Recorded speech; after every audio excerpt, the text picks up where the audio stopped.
Hi, I'd like to talk for a minute about rights and interests in land. I'd like to talk about the reason why land became an important asset to people. A little history is necessary before we get started. Early men were nomadic, meaning that they did not reside in a single place. What they would do is they would go out and they would hunt and kill their food, or they would gather their food. Those people had no concept of real property and the value of real estate or land. So the catalyst that really provided value to land and real property was the idea of cultivating crops and domestic animals. So all of a sudden now they needed room for these animals to graze, and they needed room to grow their crops.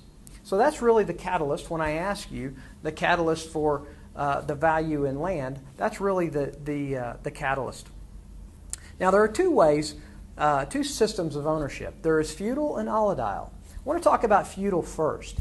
These groups of people, out of the need for security and to band together in order to take care and protect these crops that they had and their land, they would form together as tribes. When any peoples get together, there will naturally be those that rise to the top as leaders. Those leaders, you can probably guess, were called kings. There were also people down the chain that were called lords. We'll talk about those in a minute. But this system of government basically required the people reporting to the king or under the king to provide the king with security. So there were things that were necessary in return for that security, and that was that they would have water and food and those types of things. Sort of like a preliminary government, if you will. In return for that security provided to the king and loyalty, the king would give these lords the ability to deal out their land to subjects. This is where the term landlord comes from. Okay, so now you know a new term. You know where landlord came from. Okay, today in environment, a landlord is one who rents out property. Well, that's exactly what they did in those days. That's where the term landlord came from. Under the feudal system, the king owned all the land, but dealt it out to the lords so that they could allow people to live on those lands.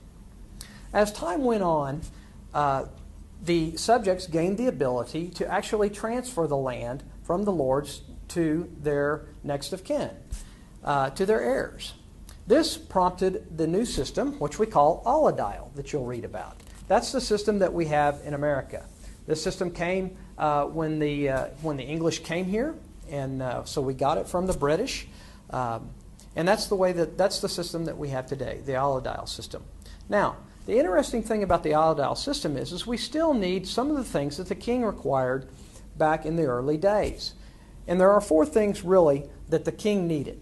The king needed security. The king needed the ability to police. So there are some things that we'll talk about in this next section that the government gained or kept in this allodial system.